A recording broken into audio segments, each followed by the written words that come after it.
For several years, I had the privilege of coaching high school football. In particular, I was the freshman football head coach, which was so fun to get to set the pace for a team. And really for these young men, I would get to see them before they even set foot in the high school.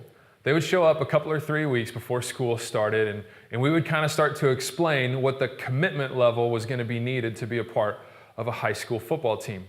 Now, some of the players had played junior football and at varying degrees of seriousness and commitment and practice levels. Some players had never played before at all. Football had really just been a hobby that they would play in their free time and their off time.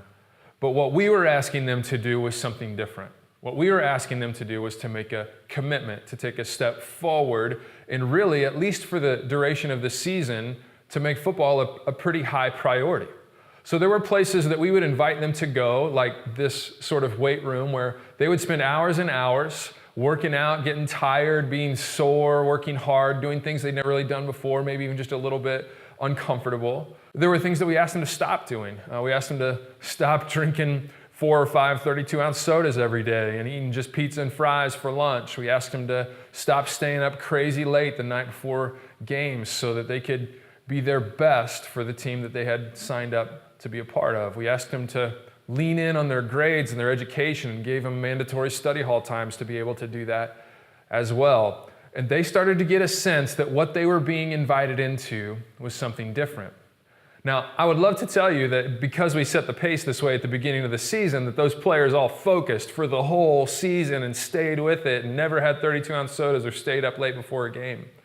But the truth is, at times they got distracted, and we had to call them back and remind them of what they had signed up for and invite them again into the thing that we were doing together. There were times that they would get discouraged. A player maybe would lose his position for a while, or we would lose a game, or there would be times that they weren't sure how to keep going, and we would have to encourage them and invite them again. We see this exactly happening with Jesus and his followers, particularly with Simon Peter. Simon Peter had been around Jesus for a while. We probably find him meeting Jesus in John chapter 1 and 2 when he spends an evening with his brother Andrew and Jesus, hanging out and just getting to know him. He had been around Jesus and seen Jesus from a distance as he had followed John the Baptist. They'd even spent some time together. Peter and Andrew had gone to a wedding with Jesus and spent time with family.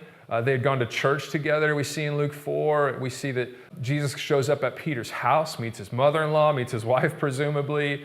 There were all kinds of times that he had shared with Jesus.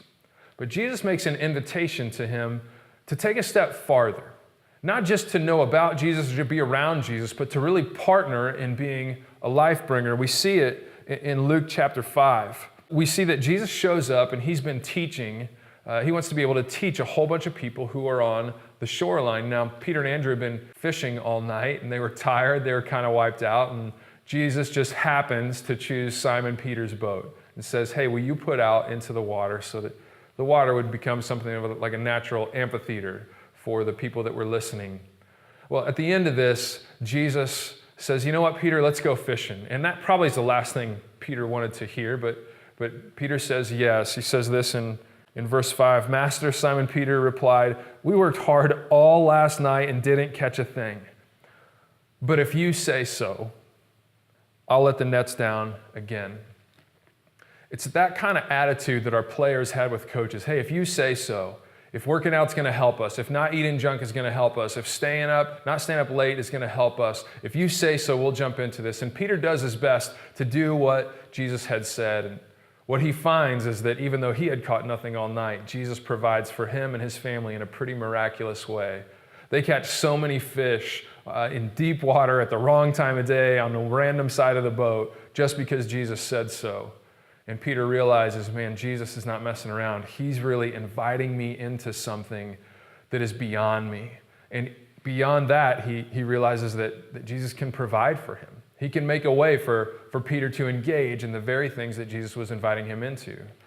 And so at the end, Jesus makes the invitation direct. In verses 10 and 11, it says, Jesus replied to Simon, don't be afraid. From now on, you'll be fishing for people. And as soon as they landed, they left everything and followed Jesus. This is a cool invitation of moving from hanging out with Jesus and being around him to stepping into bringing life full time. Jesus starts following Jesus pretty well everywhere and sharing in the ministry and being trained to be a life bringer all the time. Kind of like my football players, I would love to tell you that it goes great, and Peter always stays committed. He never gets distracted. He never gets discouraged, but that's not true. In fact, as you read through the Gospels, we see over and over Peter gets distracted. He loses sight of what Jesus is saying. Even this in Luke chapter 5 is a bit of a distraction from following Jesus, of going back to what he knew before. And certainly we see Peter get discouraged. You might be familiar with the story near the end of Jesus' life when Peter swears he'll never turn his back on Jesus, and sure enough, he denies him 3 times and ends up running away before Jesus gives his life for everyone. I wonder if Peter thought that would be the last thing that ever happened. In fact, the scripture says that just as he says he denies Jesus the 3rd time, a rooster crows, which was Jesus' prediction, and then he locks eyes with Jesus. And in his shame and in his discouragement, he goes away from his calling one more time. I wonder if Peter would have thought that was the last time, but it wouldn't be, of course. Jesus resurrected. And in John chapter 21, Peter steps into what must have been a very surreal experience.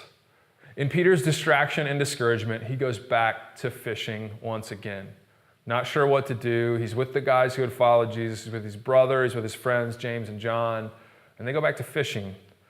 But as they're fishing, this thing happens. It's in John chapter 21, verse 4. It says, "At dawn, Jesus was standing on the beach, but the disciples couldn't see who he was. He called out, 'Fellows, have you caught any fish?'" That's exactly what a fisherman wants to hear when they haven't caught anything, right? "No," they replied. Verse 6, and then he said, "Throw out your net on the right side of the boat, and you'll get some." So they did, and they couldn't haul in the net because there were so many fish in it. Can you imagine what that experience must have been like for Peter? A night of not catching anything. All of a sudden, a guy shows up at dawn and says, "On this side of the boat, go fish on this side of the boat." And before they even throw the nets, I wonder if Peter's mind is already spinning, like having deja vu, like I've been here before. And sure enough, the nets are full of fish. Peter can hardly contain himself because, one, he finds acceptance with Jesus again, but this is the guy. This is the one that he had always said he would follow. He'd gotten distracted, he's gotten discouraged, but Jesus is inviting them one more time right back into this very life that he had called them to. And so Peter, unable to contain himself, bails out of the boat. He grabs his coat and everything and jumps in the water, which had to be super awkward, swims to shore. He's like, "See you guys, you deal with the fish. I'm going to meet with Jesus." And he goes and he has breakfast with Jesus, and Jesus restores him. Just like Peter had denied him 3 times, Jesus asks him 3 times, "Do you love me?" Peter, of course, says yes, and Jesus says, then feed my sheep. What he meant was, go back to the work I called you to. Be a bringer of life everywhere you go. Help people know the story that I'm writing of connecting all of creation back to God. And so Peter is restored one more time. I'm wondering here in week 3 if maybe in the midst of some of the things that God has been saying to some of us and taking a step forward in bringing life, if we've become distracted or maybe discouraged. Like Peter, who had a wife and a mother-in-law and a family to provide for, he went back to fishing and kind of lost sight of the things that Jesus had called him into. I wonder if the same is true for some of us. If we've listened to God, if we've looked at the scriptures as we're trying to do what he has said, maybe we just got distracted with the stuff of life. It's not even bad stuff, it's just the stuff of life. But maybe what Jesus is saying to many of us this week is, come back again. I'm going to add meaning to all of this. Everything you do finds a fuller meaning and more life as you join me in bringing life. Maybe for some of us, we've gotten discouraged. Maybe we kind of, if you're like me, chickened out at times when God gave you an opportunity to invite people in or say, come and see, or maybe we kind of backed away a little bit from jumping into the church and serving God's people. We just kind of get discouraged, or maybe worse, there's been somebody say something careless along the way, or someone not be receptive at all, and we're just discouraged. And I wonder if the focus this week probably just needs to be Jesus saying, hey, all of us, one more time, you were made to bring life. So if you've been distracted, let's focus again. If you've been discouraged, let me build you up. It's not in the result of what happens that we find life. Yes, we want everyone to respond to the gospel. We want everyone to find life in Jesus. But that's not in our control. What is in our control is whether over and over we come and see and serve and jump into people's lives in a way that help fill up their life. And the beauty is, as we do that, we enjoy life with God more and more and more. It's kind of like Peter. He wasn't sure what Jesus was going to say on the shore, but he's jumping out of the boat to be near Jesus. And being a life bringer is one of the best ways we get near Jesus. It's close to his heart. He came to seek and save the lost. He's the one who came to put all of this back together. And so when we jump into that, we're near him and we get to enjoy him. Sometimes it goes great. Sometimes it doesn't go great, or we don't even see how it's going to go. We just do what we can to make things better, and we're not sure how it'll all turn out. So if you've been discouraged, just remember, it's joy with Jesus that we get to do this. As we join him in what he's doing, it fills us up with life, and he gets to do whatever he wants in the lives of others. People get to respond in any way that they want. But let's return again to the things that we said we would do. We've been listening to God. We said, you know what? Here are Jesus' people. Let's start here. How are we doing at following through at bringing our gifts and our abilities and our talents and our time to the people who are following Jesus? You know what? We've talked about what it looks like to bring life in the dailiness of everyone's life around us and the places that we go. We even came up with 2 or 3 names of people that we wanted to pray for and look for opportunity to encourage and bring life. How's that going? Maybe we need to set aside the distraction and the discouragement, and like Peter, just say to God, you know what? If you say so. Spend some time thinking about what God has said over these recent weeks and commit again, trust God again, ask for help again, encourage one another, and let's be people who are full-time life bringers.